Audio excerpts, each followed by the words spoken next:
chop all these siege tanks now. Those drones really desperately trying to run for their lives. There's Wednesday Night vVv gaming. Alright, so it looks like game 1 is now getting underway. It is going to be iSanddbox versus vVv Hasuu here on Entombed Valley. And what can you tell us about Entombed Valley?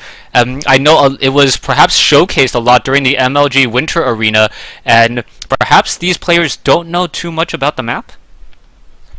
Well, I mean, it has been a ladder map for a little while, and as long as the players haven't been vetoing any of the new maps, I think this is one that's really stuck around a little bit. Sort of like Antigua Shipyard, in that it's survived for a season or two, and players are starting to get used to it and know what sort of strategies they can go for.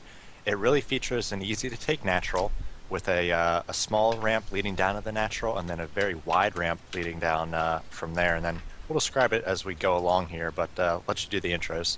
Alright, we have iSanddbox spawning on the bottom right-hand side of the map as the red Zerg. Meanwhile, on the top left-hand side of the map, we do have vVv's Hasuu spawning as the blue Protoss. So, Protoss versus Zerg here on Entombed Valley. This is cross spawns only, and do we know if this is forced cross spawns only, or can they actually spawn to the top and bottom of each other? I'm going to check real quickly here, verify on the internets what the spawn positions will be. I think both players are under the assumption that it's not cross spawns, or at least they don't know, but give me just a moment and I'll check here.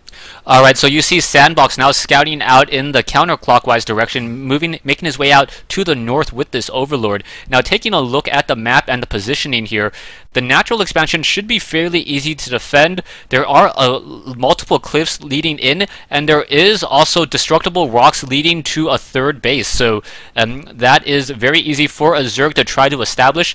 They can easily establish that a little bit more easily than, say, Zelnaga Caverns, as the Zerglings can get to the other side of the rocks much more quickly in order to establish that expo. And there is also an uphill ramp as opposed to a downhill ramp trying to defend it. We now also see a Forge fast expansion coming in. This is a little bit of the first time I've seen a Forge fast expansion coming in on Entombed Valley, but Hasuu does have a very nice narrow choke point possible here, so it shouldn't take too many buildings in order to get this set up.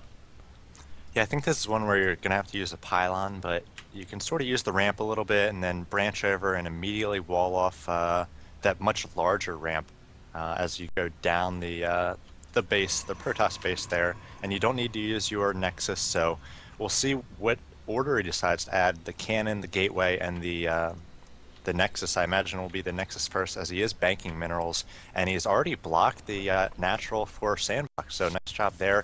And Sandbox is going to have to get out a few lings to take down this pylon before he can start his own expansion. Well, he decided to start his expansion over here at the third base instead of the second base location, so that pylon will be completed.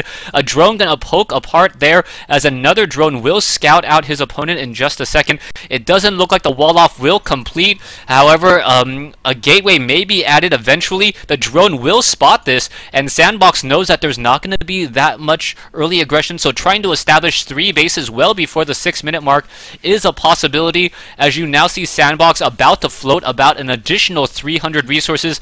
He does have his spawning pool, but he's not training any queens, or only has 1 queen so far. Yeah, and here comes that third hatchery. He has yet to add any gas, so we'll see when he does decide to get gas. Again, a lot of Zerg players do go for that quick 3 hatch when they know their opponent is going for a fast expansion of their own. Back at home, Hasuu has both gas coming up at this point. And he has got his gateway about halfway done, so he'll add a cybernetics core, and then I'll be interested to see what he goes for after the cybernetics core. There's a lot of different routes you can take. You can go for Stargate, that helps you do a little bit of harassment, try to shut down the Zerg third, though at this point I think that Sandbox is going to be able to get up that third, no problem. Or you can go for some sort of gateway timing attack. You can start +1 on that Forge pretty quickly, and then sort of coordinate it with finishing 6 or 7 gateways and go for a big push. Yeah, we'll see what the strategy is going to be. I think Stargate may be a little bit late, as you already mentioned, and both of these players will be able to macro up pretty easily. Now, it's going to be up to Hasuu whether or not he tries to take the third of his own. He's kind of walled himself off at his natural expansion. He's not going to be able to easily take it. You can see the Cybernetics core is about halfway done, and Hasuu is getting double gas right now at his main base. With that double gas, I'm not quite sure what he's gonna try to do yet. He hasn't. No, he has started level 1 weapons upgrade, so we may see a 6-gate timing attack off of 2 bases. Yeah, a lot of players have been going for not only a +1 with a 6-gate, but they've been going for a quick blink play as well, and also chronoing out +2. So there's a lot of different timings that you can do with gateways. We do see that the first chrono boost has been put down on the cybernetics core, so it doesn't look like that's a huge priority, as he has been using his chrono on the +1, but he might be going for this blink play because he doesn't have any gateways about to finish or on the way quite yet. It'll be interesting to see what he goes for. Yeah, right now Hasuu still floating about 200 minerals, 200 gas. Meanwhile, Zerg floating approximately no gas and then some minerals right now. So iSanddbox doing a great job. He's going to be able to take the economic lead in just a second. Already at 43 drones, and that's just going to continue to grow, excuse me, as more and more drones are being added. You can see a Roach Warren being added as well. And without a Stargate, it's going to be very difficult to stop these roaches. Perhaps some sentries would be the key here. But we'll see as iSanddbox now takes a very early almost 20 food advantage. Yeah, this Roach Warren is a little bit early to defend against any sort of timing attack, though it's going to be, I suppose, a decent time to do that. But it looks like Hasuu immediately going for +1 armor as well, so it doesn't look like he's going to be pushing out anytime soon. He might have mismanaged his chrono a little bit, using a few too many on the forge rather than the cybernetics core, because a lot of Protoss players will have the warp gate and the +1 attack finish around the same time with their chrono boost management, but Hasu's immediately started that second upgrade, and he has yet to go for a Twilight Council, so it looks like he's just going to be getting the +1/+1, and then not sure if he's going to be pushing out or going to be taking a quick third. It looks like it might be a third.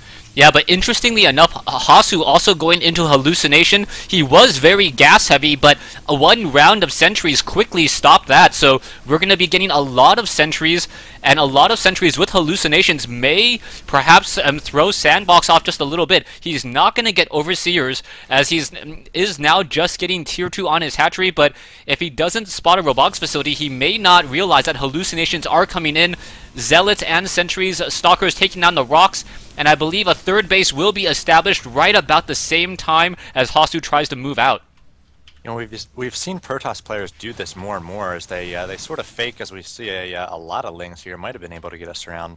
The Protoss players sort of fake aggression, and these gateway timings have really been figured out by Zerg. So instead, we see a lot of Protoss going for a quick third base, and iSanddbox has an Overlord there to spot it, and he looks like he's looking to get aggressive here with a lot of Lings and a few Roaches, but the first hallucinated Phoenix is going to be able to spot that, and it looks like this third may be denied by iSanddbox. We'll see what's going to happen. Hasuu now just running back into his base. Hasuu forced to cancel here. There is one Phoenix keeping track of the units. I don't know if iSanddbox knows that it's an hallucination. It hasn't done any shots at an Overlord just quite yet. So iSanddbox may be thinking, okay, there's going to be Void Rays, but instead there are going to be Colossi and Immortals. And check out the food difference, 151 to 89. So a lot of that is Roaches, which do take up 2 food, but we're going to need some expert force fields here by Hasuu to try to fend off this big attack which iSanddbox is pushing out with. Yeah, we'll see what's going to happen. The Immortals will have +1 upgrades, and which will definitely help. And now more Immortals still being added as a second, as the robotics bay is not yet quite done. iSanddbox now knows that it is in fact an hallucination, as the units are now pushing their way out. Nice force fields. Only half the Roaches are able to engage, but now the Roaches were able to focus down the one with the Guardian Shield. And here we go. What's going to happen? The Immortals need to turn back around, attack, and now more force fields come in. Roaches dealing a lot of damage. The Photon Cannon even joining in on the fight. But is iSanddbox going to be able to break down this front door? Yeah, this is so many Roaches. He's got 32, another 8, 9 on the way, and he's going to be definitely taking down this front door. He might actually just win the game outright here. Roach speed has finished, so reinforcements moving very quickly across the middle of the field. We haven't mentioned it, but some great creep spread as well, making this basically a highway right to Hasu's base, and these Roaches doing work right now. Hasuu forced to pull probes. He's taking a few shots on the probes, but just down to his last few offensive units, and it looks like he's going to lose right here. Yeah, iSanddbox just max, or getting up to almost max by now. Decided to engage and knew that he had large enough economy and just constant waves of Roaches to take game 1 here on Wednesday Night Starcraft. And iSanddbox pretty impressive there. He timed out a +1 attack there on the roaches as well, and just a nice job of not making units until he, sort of that mid-game timing. He hit right when Hasuu was trying to invest in both the Colossus tech as well as a third base. He had some pretty weak gateway units and just sentries, a few zealots, and iSanddbox was